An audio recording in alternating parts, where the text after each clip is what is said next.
ഇത് ഇസ്ലാമിനെതിരായിട്ടുള്ള ഒരു യുദ്ധമല്ല. അത് ഒന്നാമത് മനസ്സിലാക്കേണ്ടത്. ഇസ്ലാമിനെതിരായിട്ടുള്ള ഒരു യുദ്ധമാണെങ്കിൽ ഈ ഗൾഫ് രാജ്യങ്ങൾ മിണ്ടാതിരിക്കും. ഈ ഗൾഫിലുള്ളവരൊന്നും മുസ്ലിങ്ങളല്ലേ? അറബികളൊന്നും മുസ്ലിങ്ങളല്ലേ? ഇതെന്തുകൊണ്ട് നമ്മുടെ ആളുകൾ മനസ്സിലാക്കുന്നില്ല? ഇത് മുസ്ലിങ്ങൾക്കും ഗുണമുള്ളതാണ് യുദ്ധം. കാരണം ഇസ്ലാമിക് ടെററിസം അതിന്റെ വേരോടെ ഇല്ലാതായെങ്കിലേ മുസ്ലിങ്ങൾക്ക് സമാധാനമായിട്ട് ജീവിക്കാൻ പറ്റുള്ളൂ. ഇപ്പൊ സാജു പാസക്കർ ഒരു മുസ്ലിമിനെ സംബന്ധിച്ച് എല്ലാവരും സംശയദൃഷ്ടിയോടെയാണ് നോക്കുന്നത്. ഒരു ശരാശരി മുസ്ലിമിന്റെ ജീവിതം അങ്ങേയറ്റം ദുസ്സഹമാണ്. ലോകത്തെ ഏറ്റവും ഒപ്രസ്ഡ് ലൈഫാണ് ഒരു ശരാശരി മുസ്ലിമിന്റെ ജീവിതം എന്ന് പറഞ്ഞാൽ. അവൻ ചെല്ലുന്ന സ്ഥലത്തെല്ലാം സംശയത്തോടെ ആളുകൾ നോക്കത്തുള്ളൂ. ഇവൻ ഇനി തീവ്രവാദിയാണോ, ഇവന്റെ അരേ ബോംബുണ്ടോ, ഇവൻ പൊട്ടിത്തെറിക്കുമോ, ഇങ്ങനെയൊക്കെ ചിന്ത. കാരണം ബ്രാൻഡ് ചെയ്യപ്പെടുകയാണ്. അപ്പൊ ഈ പഴി മാറ്റിയെടുക്കേണ്ടത് ഓരോ മുസ്ലിമിന്റെ ആവശ്യമാണ്. അപ്പൊ ഈ യുദ്ധത്തെ അഹമഹമിക്കയ സപ്പോർട്ട് ചെയ്യേണ്ടവരാണ് യഥാർത്ഥ മുസൽമാന്മാര്. കാരണം അവരുടെ മേലുള്ള പഴി മാറിയിട്ട് അവരുടെ മതത്തിന്റെ പേര് സൂചിപ്പിക്കുന്ന പോലെ സമാധാനകാംക്ഷികളാണ് തങ്ങളെന്ന് തെളിയിച്ചെടുക്കാൻ വേണ്ടി അവരുടെ ഇടയിലുള്ള പുഴുക്കുത്തുകളെ മാറ്റാനും ഇപ്രകാരം ടെററിസത്തെ സപ്പോർട്ട് ചെയ്യുന്ന കേന്ദ്രങ്ങളെ മതം നോക്കാതെ മുഖം നോക്കാതെ നിർമ്മാർജ്ജനം ചെയ്യാനും ഓരോ മുസ്ലിങ്ങളും പ്രതിജ്ഞാബദ്ധരായിട്ട് രംഗത്ത് വന്നാലേ അവർക്ക് അവരുടെ മേലുള്ള ആക്ഷേപത്തെ മാറ്റാൻ പറ്റുള്ളൂ. മനസ്സിലായി ഞാൻ പറഞ്ഞ പോയിന്റ്? അല്ല, എനിക്കത് മനസ്സിലായി. കാരണം അതിന് ഞാനൊരു ഉദാഹരണം പറയാം.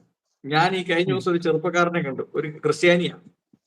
അദ്ദേഹം എന്നോട് പറഞ്ഞു, ഞാൻ ഒരു മുസ്ലിമിന്റെ കടയിൽ നിന്ന് ഇറച്ചി പോലും മേടിക്കുകയില്ലെന്ന് പറഞ്ഞു.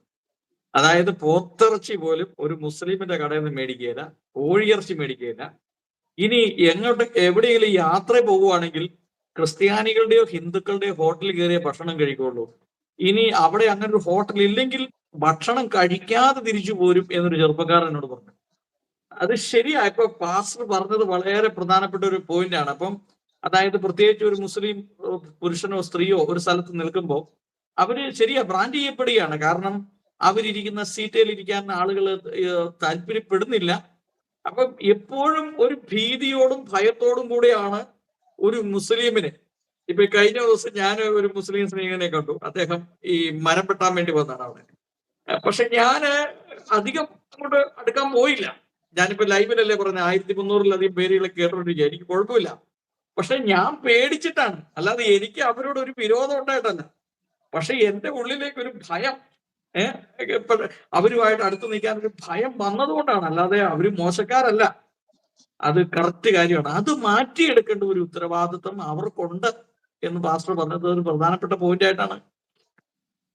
അതാണ് ഈ അറബി രാജ്യങ്ങൾ ചെയ്യുന്നത്. ഇപ്പൊ ഞാൻ ചോദിക്കട്ടെ, UAE മുസ്ലിങ്ങളല്ലേ? കുവൈറ്റ് മുസ്ലിങ്ങളല്ലേ?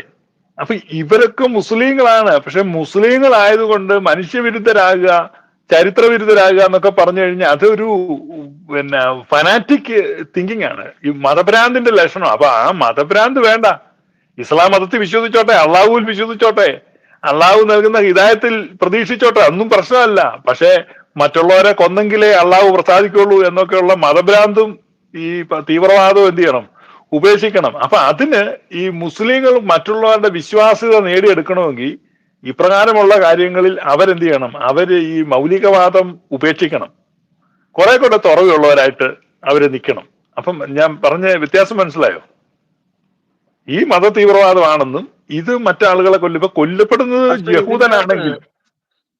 പക്ഷെ ഇതിന്റെ അകത്ത് ഈ ചാനലുകാർക്ക് വലിയൊരു പങ്കുണ്ട്. പ്രത്യേകിച്ചും ഈ മീഡിയ വണ്ണ്, പിന്നെ ഇതുപോലെ കുറെ തീവ്രവാദ ചിന്താഗതിയുള്ളവരുടെ ചാനലുകളുണ്ട്. ഇവർ നിരന്തരം ഈ ഇസ്രായേലിനെയും ക്രിസ്ത്യാനികളെയും ട്രംപിനെയും അമേരിക്കയും ദുഷിച്ചുകൊണ്ടിരിക്കുകയാണ് ഓരോ ദിവസവും.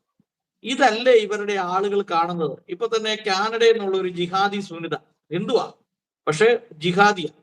അതുപോലെ ഈ രാഹുൽ ഈശ്വരൻ, പുള്ളി ഒരു ഹിന്ദുവാ പക്ഷെ ഒരു ജിഹാദിയ. ഇതുപോലെ ഒരുപാട് ആളുകളുണ്ട്. അതുകൊണ്ട് അവർക്ക് നല്ല സബ്സ്ക്രൈബേഴ്സും ഉണ്ട്. അത് വേറൊരു കാര്യം. പക്ഷെ ഇങ്ങനെ ഈ നിരന്തരമായിട്ട് ഈ ക്രൈസ്തവ ഹിന്ദു വിദ്വേഷം ഇവരിങ്ങനെ പരത്തിക്കൊണ്ടിരിക്കുകയാണ്. അപ്പൊ അതും ഒരു പ്രധാനപ്പെട്ട കാരണമാണ് ഈ മുസ്ലിം സമൂഹത്തോട് നമുക്കൊരു താല്പര്യം കുറയാന്നുള്ളതാണ് ഞാൻ മനസ്സിലാക്കുന്നത്. അതിന്റെ കാരണം ഇവര് വ്യക്തിപരമായിട്ട് അവരുടെ ഒരു വരുമാനവും അവർക്ക് കിട്ടുന്ന ഒരു അപ്രീസിയേഷനും അവരുടെ വെൽബീയിങ്ങും മാത്രമേ ചിന്തിക്കുന്നുള്ളൂ. ഇപ്പം മുസ്ലിങ്ങളെ സപ്പോർട്ട് ചെയ്യാന്ന് പറഞ്ഞാൽ ഇപ്പം സാജി പാഷക്ക് ഒരു ഇന്നോവ കാറൊക്കെ കിട്ടും ഇപ്പം നിങ്ങൾ സപ്പോർട്ട് ചെയ്യാമെങ്കിൽ. കാരണം അങ്ങനെയുള്ള കുറെ ആനുകൂല്യങ്ങൾക്ക് വേണ്ടി അങ്ങനല്ലല്ലോ. നമ്മൾ ചരിത്രപരമായിട്ട്, സത്യസന്ധമായിട്ട്, നിഷ്പക്ഷമായിട്ട്, യുക്തിപരമായിട്ട് നമ്മൾ എന്ത് ചെയ്യാണ്? കാര്യങ്ങളെ വിലയിരുത്തുക, വിശദീകരിക്കുക. അപ്പൊ മനുഷ്യവർഗത്തിന്റെ പൊതു പുരോഗതി എന്നുള്ള ഒരു ലക്ഷ്യം. അപ്പൊ നമുക്ക് വ്യക്തിപരമായി നഷ്ടം വരും.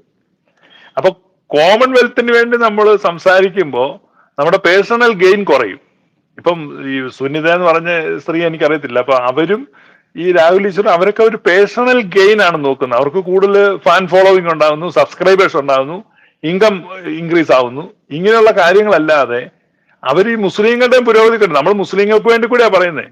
മുസ്ലിങ്ങൾ ഇങ്ങനെ ഒറ്റപ്പെടുന്നതിലും അവർ എലിനേറ്റ് ചെയ്യപ്പെടുന്നതിലും സൈഡ് ലൈൻ ചെയ്യപ്പെടുന്നതിലും എനിക്ക് ദുഃഖമുണ്ട്. കാരണം മുസ്ലിങ്ങൾ പാർശ്വവൽക്കരിക്കപ്പെടുന്നുണ്ട്, അവർ ബ്രാൻഡഡ് ആകുന്നുണ്ട്.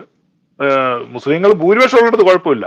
പക്ഷെ മുസ്ലിങ്ങൾ എന്ന് പറയുമ്പം ആ ഒരു രീതിയിലാണ്. ഇപ്പൊ പ്രത്യേകിച്ച് ഒരു ആക്രമണം കടുത്താൽ ഈ ഒന്ന് ഓർത്തു നോക്കി, ഇസ്രായേലിലോ അമേരിക്കയിലോ ഇറാന്റെ വകയായിട്ട് ഒരു ന്യൂക്ലിയർ ബോംബ് വല്ലതും പതിച്ചാൽ എന്തായിരിക്കും സ്ഥിതി?